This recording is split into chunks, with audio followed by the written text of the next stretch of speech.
So, Laurie, one of the things that you have said on the NXT podcast that you do in the week that, or one of the things you brought up recently is that NXT is a really safe pair of hands. Like when you tune in to watch that TV show, you don't go like, oh God, is this going to be a bad episode of wrestling? It's always like, no, I'm going to get a solid 2 hours of wrestling here. So why do you think NXT is so reliable?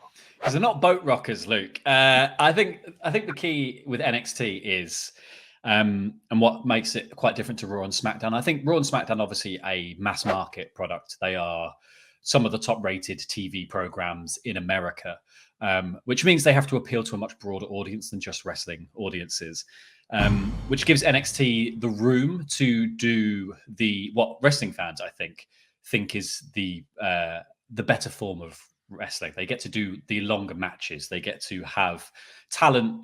So these are the top, like the guys that they get on NXT are some of the top talents from across the world. But because of WWE's structure and the way they think about bringing people in, because they're not WWE guys, they go down to NXT. But the benefit of that is because they're in NXT, they get to ply the well-honed craft that they've performed elsewhere in the world. The stuff that's made them on WWE's radar in the first place, and often using the gimmick that they had outside of WWE. Like I think in most cases, a lot of the biggest guys who've ever come through NXT have done a form of the gimmick, even using the same name that they were using elsewhere. You know, Shinsuke Nakamura is a great example of someone who just came into NXT as Shinsuke Nakamura. He brought all of the pomp and circumstance of being Shinsuke to that, and they changed nothing about him. And it works in NXT. And as we saw when he went up to the main roster, it took a lot longer for that to have the same impact. And then maybe that was WWE being a little bit gun shy and not wanting to necessarily push him in the way that everyone wanted him pushed.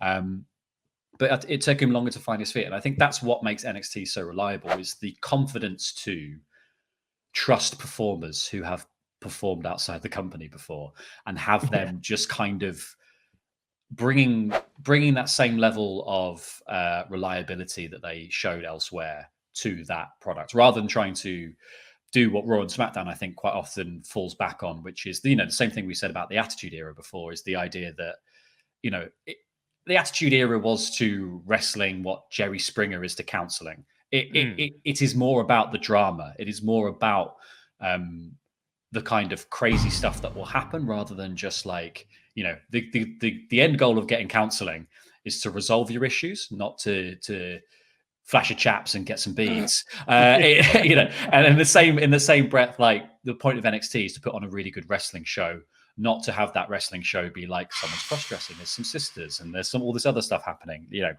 That's what NXT, I think it's just what makes it reliable. And this is only coming from wrestling fans, is its purity in terms of like, it is a purist's wrestling program. Yes, there's kind of two ways to look at it. Is the argument that we just talked about then, which is when I tune in to watch NXT on a weekly basis, I know that even if it is a average show, it's going to be a really good average show. Like I'm bound to get at least 1 or 2 matches on there that are well worth out of your way to go and see.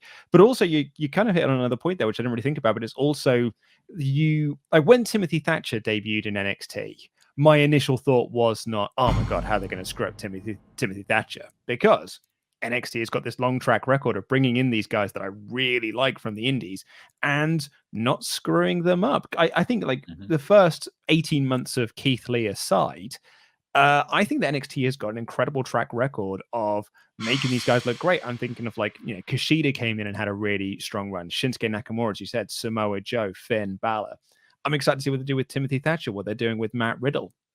So they have got this really, really good sort of reliable base as a wrestling fan, that when someone debuts there, we've just seen the debut of Karrion Kross, Killer Kross from Impact. And he had this big wicked entrance and this big whole smoke show thing. Although controversially, I didn't like the Scarlett Bordeaux part of it. I thought her the bad lip syncing really did take away from it. But the presentation of it was super cool. And I'm like, all right, sweet. They've nailed it. Like they've got this down. But if they were just saying like Killer Kross is going straight to the main roster, my first initial gut reaction would be like, oh no, what's he going to be saddled with? Yeah.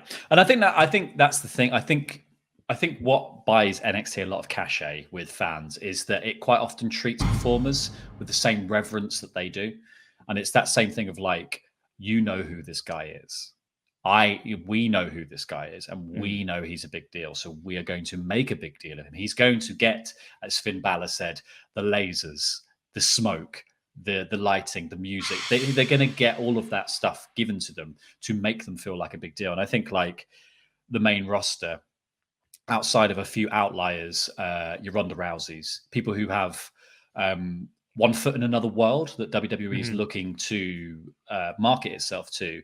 Most other people are brought in at a lower level. And like, yeah, the deals are made out of them. AJ Styles debuting was a very big deal. And he's one of the few people that's got to keep his name. And most of his kind of like, his gimmick is pretty much intact.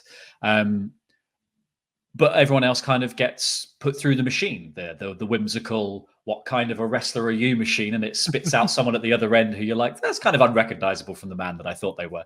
But yeah, I guess what's nice about NXT is that clearly, I think from a fan's perspective, you can see that backstage, that same reverence for independent wrestling is there. They know that Adam Cole is a big deal. They know what to do with him, and they do it. And you know, like, as much as people sit there and they beg for like, let's just do a repeat of the Bullet Club with Finn Balor, or let's just do all these kind of things that we've seen outside. NXT also knows when to take in elements from people's history in other promotions and when to swerve that and try something new. And that only comes from knowing exactly who these people are and why they're popular and why they wanted to hire them in the first place. And I think that's why they're so consistent, because they just forget who all the people they have are. NXT's hit rate with characters is so high. And I think that's what's good. Like every person that they push, every person that they have as part of their main roster, they give enough time to develop and find out who they are. Like the Velveteen Dream, I don't think the Velveteen Dream worked when he first came out.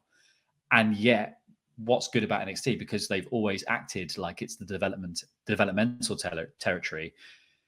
This is another reason why it's reliable, because they are willing to give people time to breathe and find out when a gimmick is going to work, find out which bit of a gimmick is going to work, and double down on that rather than just try it 1 week, didn't work, throw it out, something else in 6 weeks' time, you're gone.